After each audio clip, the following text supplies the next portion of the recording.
Hello, everyone. Today we have Robin Barnett. She is with Mercy Hospice and Palliative Care, and she will be talking about both of those topics. So Robin, I'm going to turn it over to you.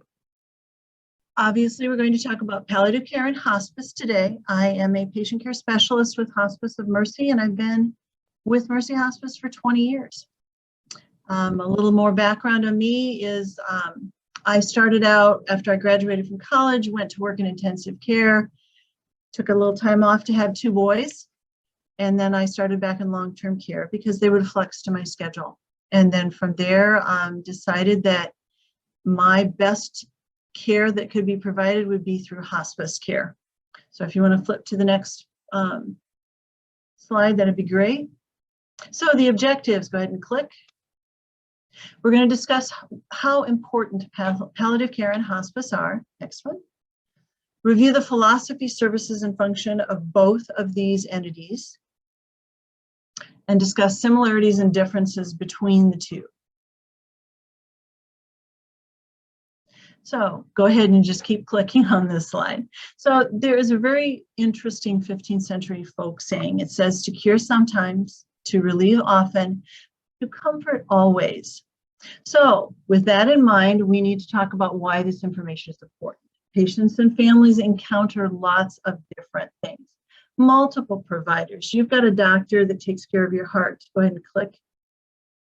One that will also take care of your lungs. You've got your family providers. You've got all of those different things. And that creates communication challenges. So who is talking about what? Have the doctors even had a chance to talk and tell you what's going on? And there's also a lack of realistic prognostic information. In other words, I have COPD, let's say. So there's issues with my lungs.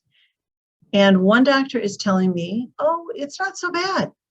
The pulmonologist is saying it's really not so good. So who's really being realistic about what's going on? Go ahead. So it's important because patients and families encounter so many things. Lack of clear medical goals. Has anybody offered to discuss that with the family? What are their choices? What symptoms are they having that need to be managed? Has anyone really talked about that? Maybe it's not like this gentleman with a cough. Maybe it's, I don't have anybody to help take care of my wife, or who's going to take care of my children. All of those things come into play.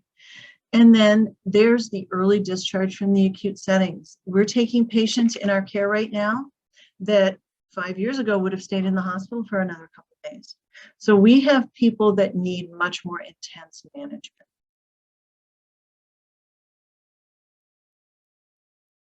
We have an aging population.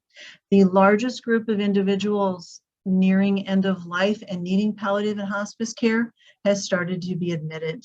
That's us baby boomers. So it's going to be a challenge because the baby boomers have had this wonderful ability to access all the new treatments, all the new medications. There's always been a pill to make things better. We now have an increasing number of chronic conditions. So there are people that are surviving much longer. And then the obvious thing, you can't predict how long a disease is going to be with you, how long you will have to manage your heart, your lungs, or your kidneys.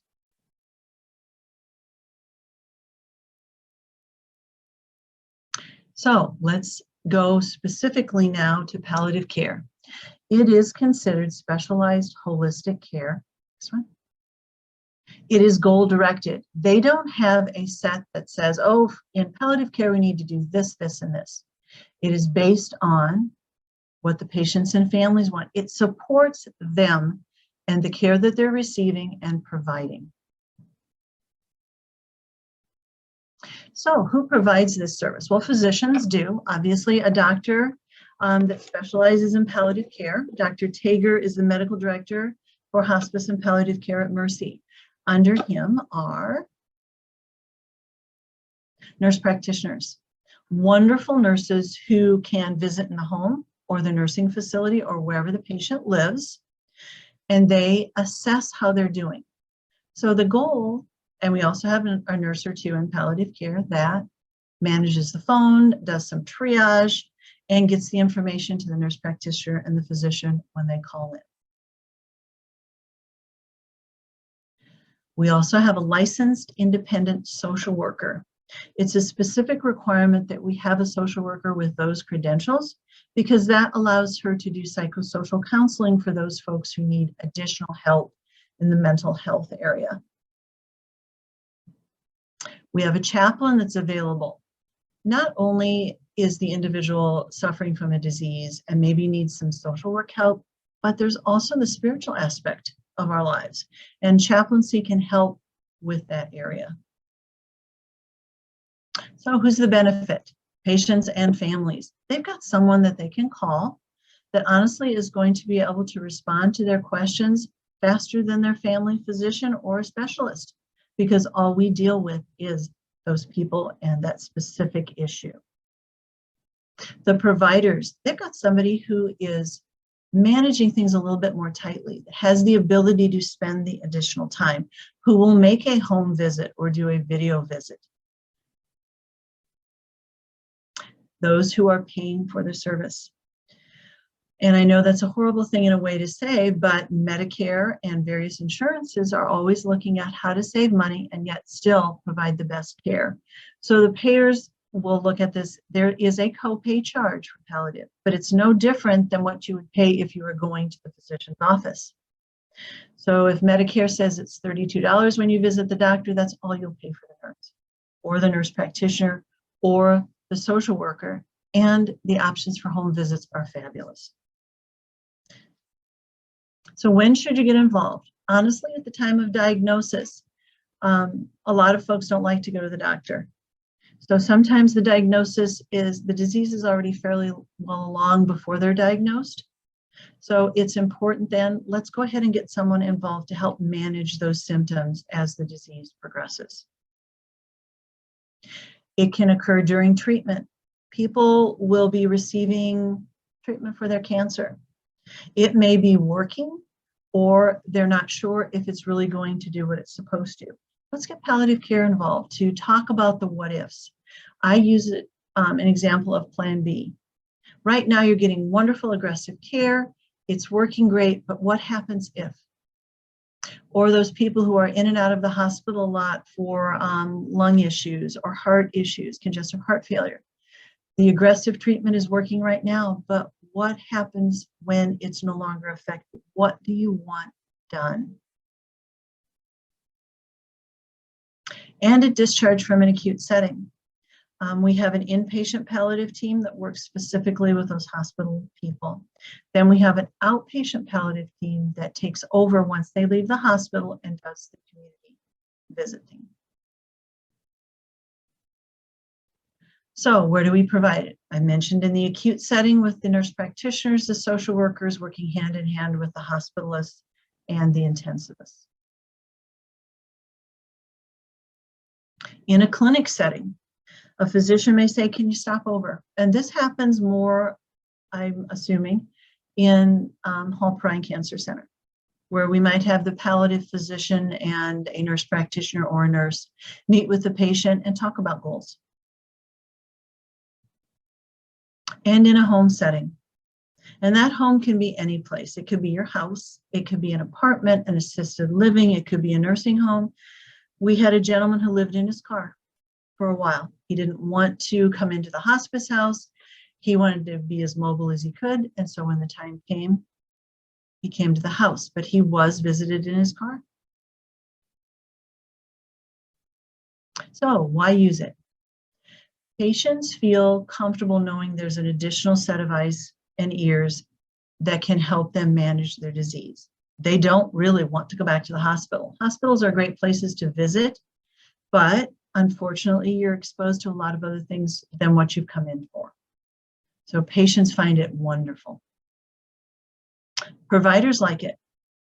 They're not getting as many phone calls from those people who aren't doing well, and they know that there's someone that is taking care of the intense management of that disease.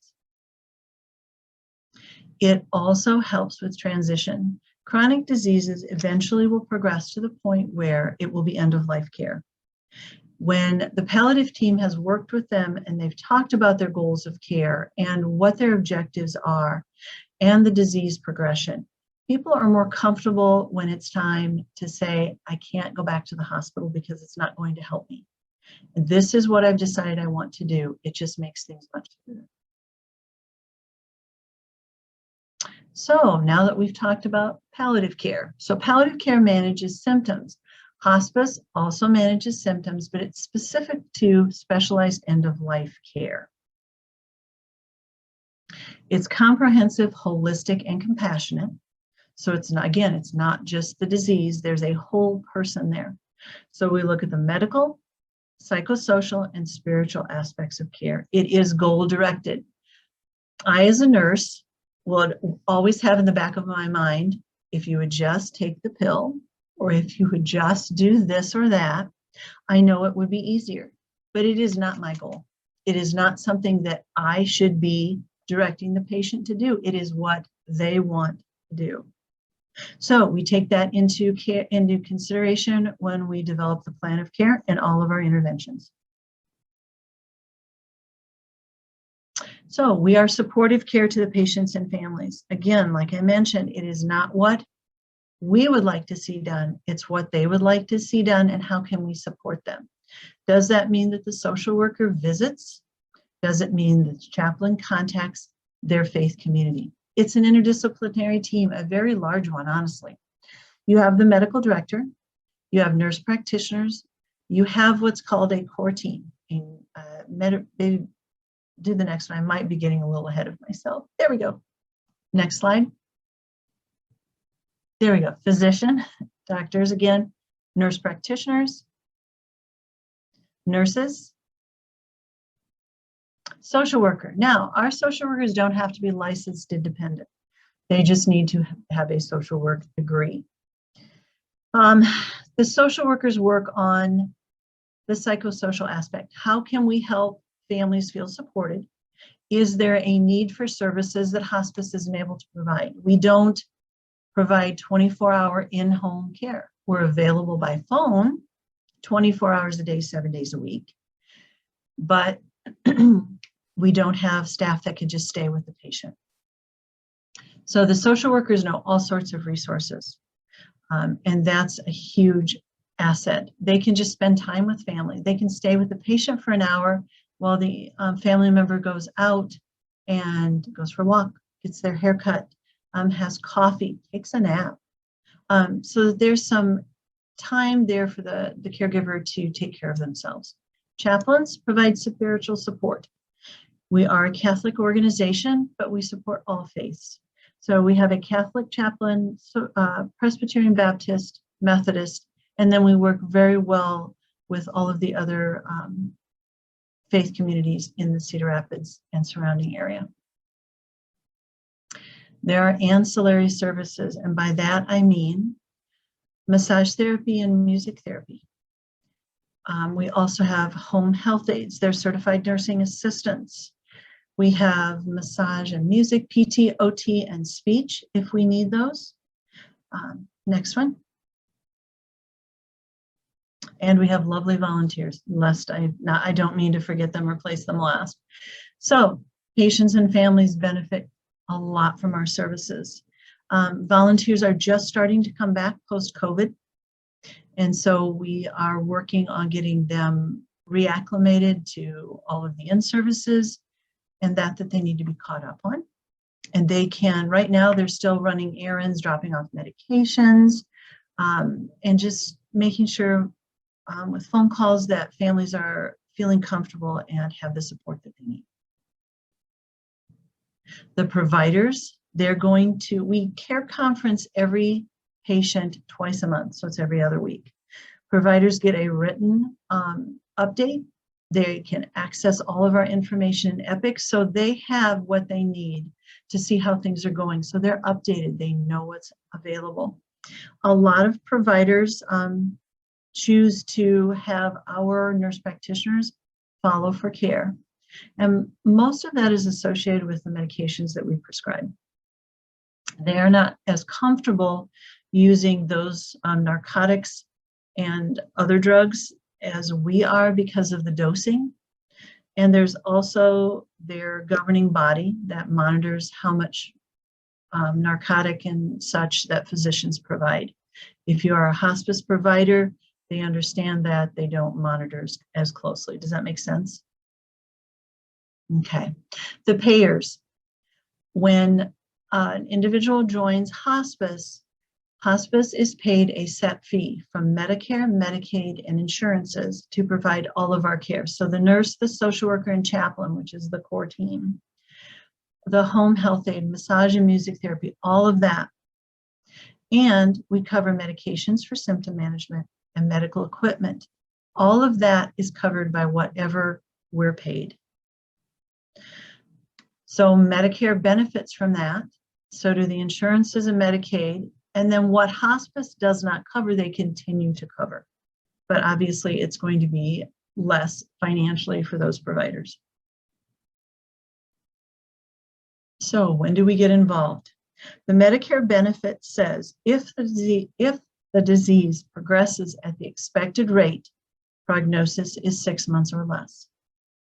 Now, I don't have a crystal ball, and that if at the beginning of the statement is very important because we all in hospice know the general trajectory of a disease, but each individual progresses through that differently. Some people come to us when we know we only have hours, maybe a day or two left. Others come to us and we're thinking it's only 3 months maybe or less, but we get their symptoms managed, they're comfortable, they're able to sleep, their pain is managed, and they thrive for a while. No problem. If they hit the 6-month mark and we're still looking at disease causing decline, they're still appropriate, then they can stay in our services for another 60 days and be reevaluated. So really, yes, it's a life expectancy of 6 months, but it can be much longer than that. They need a terminal diagnosis. Medicare over the last 5 years has tightened that down and eliminated 4 diagnoses. We used to be able to say they're going to be admitted for dementia. We can't use dementia anymore. We cannot use failure to thrive, debility unspecified. So what Medicare is really wanting is what's causing the dementia. Is it senile degeneration of the brain, Alzheimer's, Lewy body? If they're failing to thrive, is it because their heart isn't working? What's going on? They like things to, hang on here. There we go, sorry about that. They like things to be more detailed. So we look for a terminal diagnosis. What is causing this decline? When there is symptom management and support needs. So those individuals who might have a 6-month prognosis are really doing quite well, but they're starting to have trouble managing their pain or their shortness of breath. That's when we really should get the referral so that we can help them maintain the best possible status and enjoy their life. So where do we provide care? Again, wherever the patient considers home.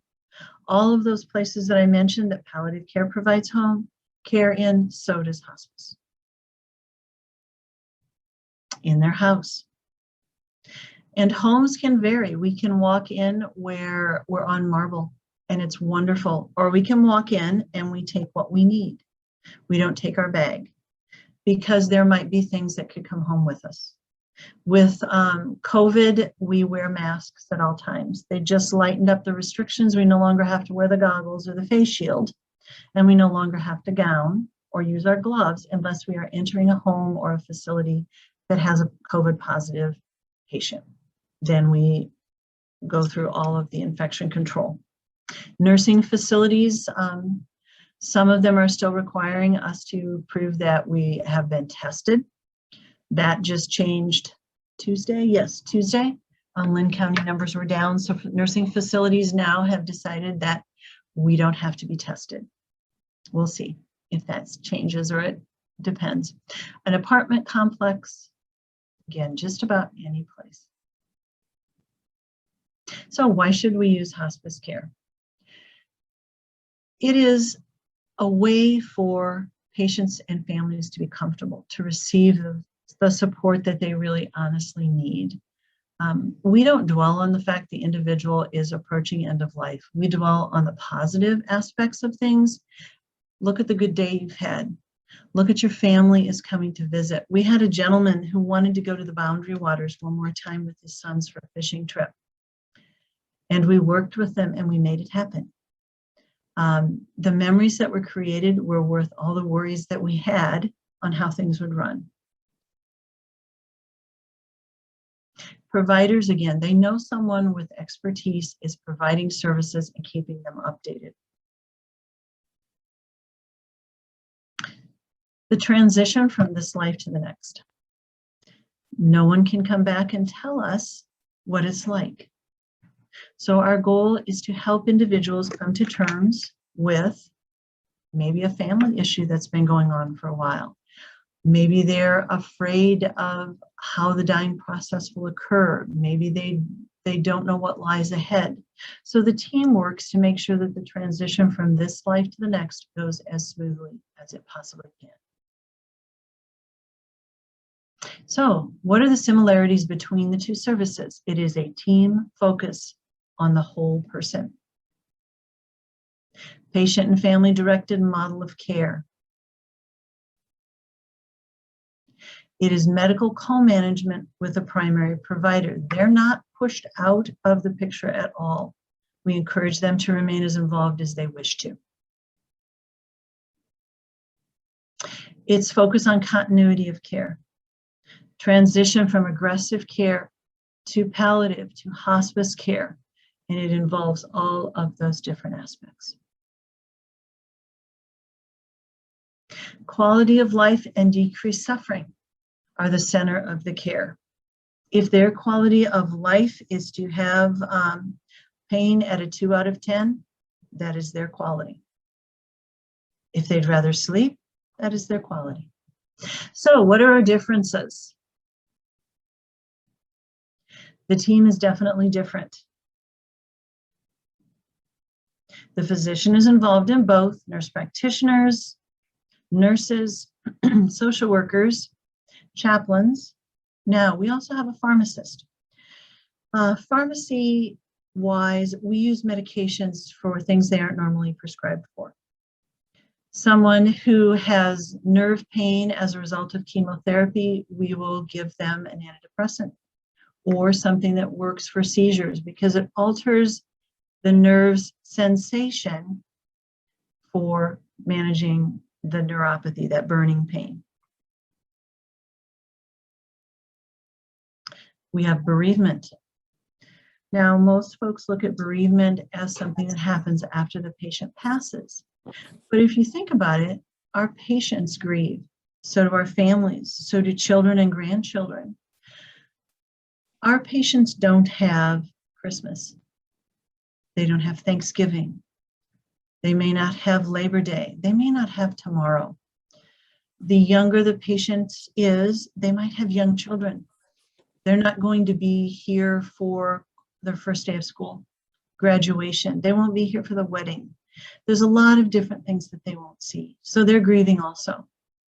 Grandchildren might not understand, or children, what's going on with mom, dad, grandma, grandpa, and they need some way to help cope with that. So there is pre-death bereavement, and then we do follow with the bereaved for up to 13 months post-death to make sure that they make it through the first holiday, the death anniversary, all of the things that happen.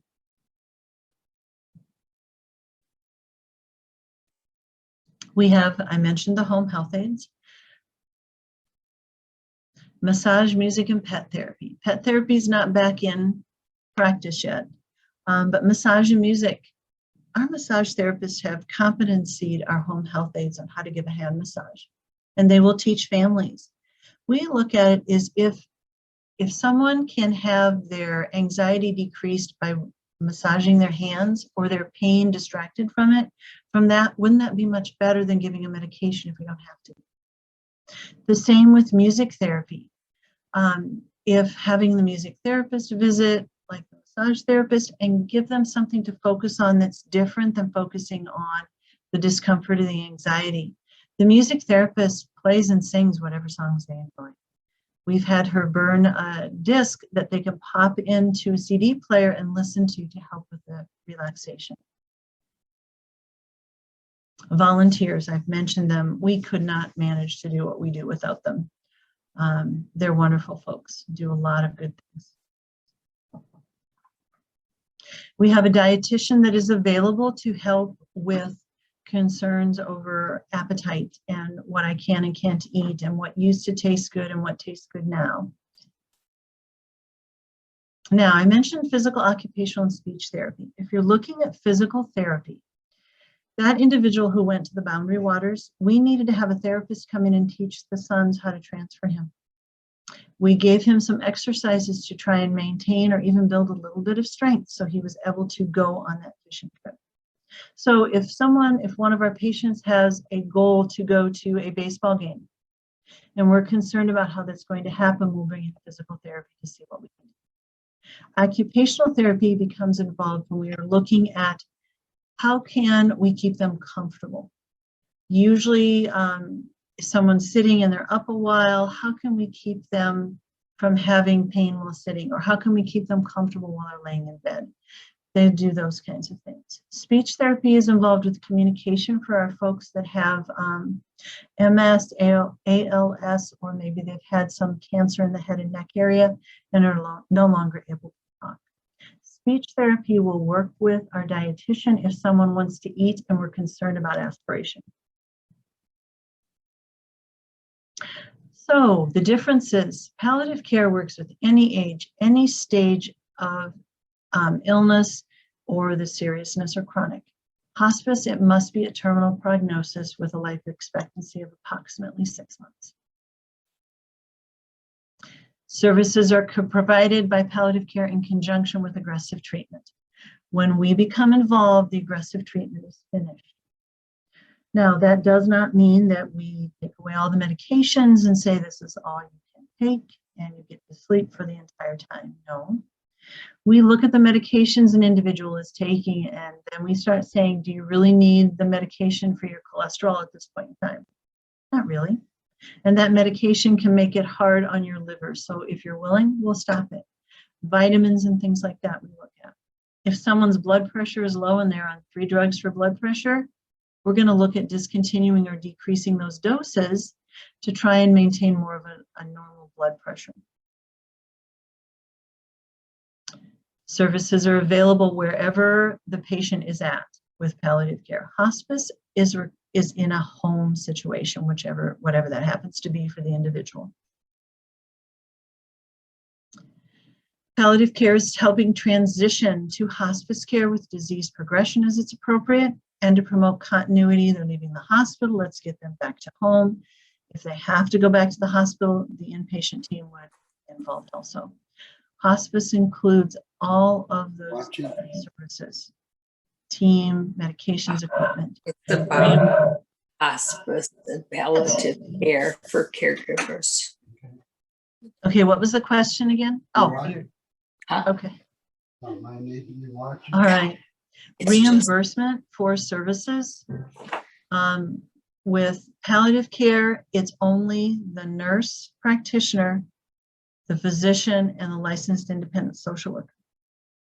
Medicare pays for those, Medicaid does, and private insurance. Now, hospice, all those entities reimburse for our services too. Insurances, the policy varies. Some of them have only a $5,000 lifetime maximum for hospice services. And that can be gone in a very short amount of time. Mercy is a nonprofit hospice. So if the insurance company or whatever, or they don't have insurance maybe, we're going to provide the care as if we were being paid. They will get the same services, the same medications, the same treatment. It makes no difference to us. Everyone is entitled for appropriate end-of-life care.